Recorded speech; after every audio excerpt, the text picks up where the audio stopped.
तीन शिरी सहा हात तया माझा दंडवत, श्री स्वामी समर्थ.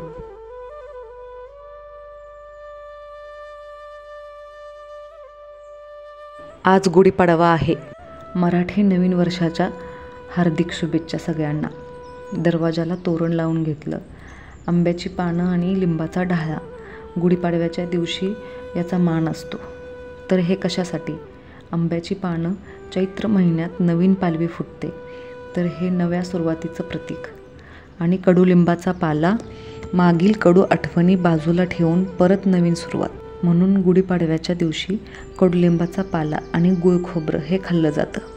इथे वृंदाच्या पप्पांनी देवपूजा करून घेतली.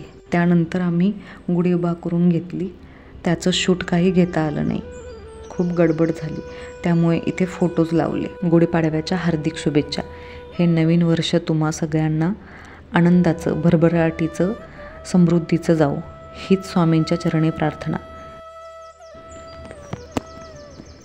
पूजा आवरली. नंतर पुरणपोळीची गडबड. वृंदाचे पप्पा पण ऑफिसला गेले. आमच्याकडे गुढी उभा केल्यावर पहिला नैवेद्य गुळ शेवया याचा असतो, नंतर मग पुरणपोळी.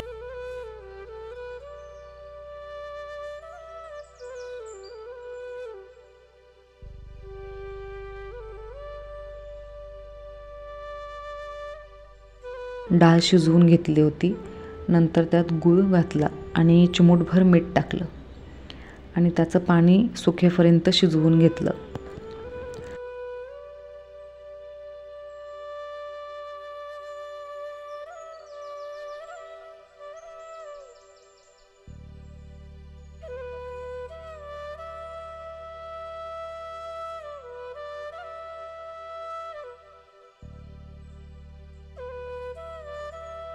आता आमटीची तयारी. त्याचा मसाला तयार केला होता. मसाल्यामध्ये खोबरं, कांदा, लसूण, आलं, कोथिंबीर आणि धणे जिरे हे सगळं भाजून बारीक करून घेतलं. तेलामध्ये जिरं, मोहरी टाकून घेतली. कढीपत्ता टाकला आणि आमचा घाटी मसाला टाकून घेतला. नंतर वाटण टाकून मस्त तेल सुटेपर्यंत परतून घेतलं. ते चांगलं भाजल्यावर डाळीचं पाणी, त्याला आम्ही येळवणी म्हणतो, ते टाकून घेतलं. नंतर मीठ आणि कोथिंबीर. झाली येळवण्याची आमटी तयार. आमटीला कड येतोय तोपर्यंत पुरण तयार करून घेतलं. पुरण तयार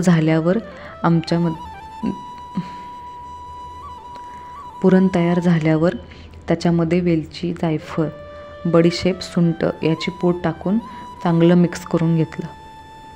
वृंदाला पुरण खूप आवडतं, तेच मागते इथे. पुरण भरून उंडे करून घेतले. अशी तयारी करते, मग गडबड होत नाही.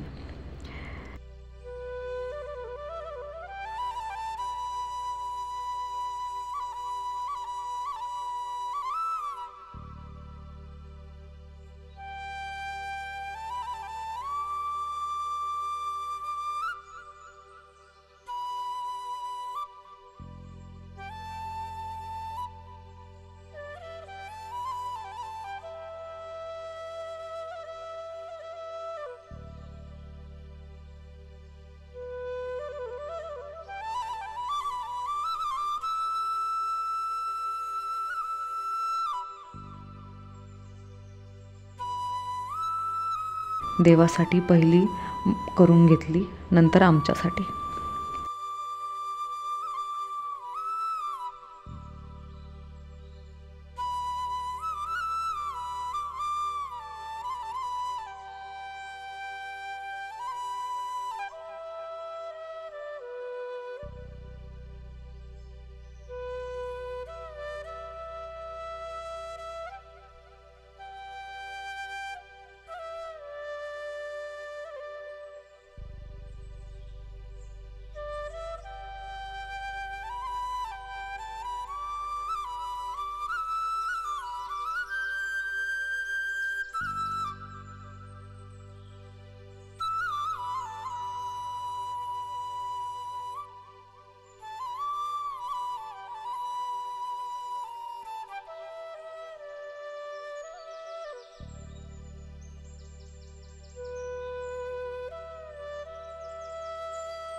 ताट तयार आहे. गुढीला नैवेद्य दाखवून झाला. व्हिडिओ आवडल्यास लाईक, शेअर, सबस्क्राईब करा. धन्यवाद.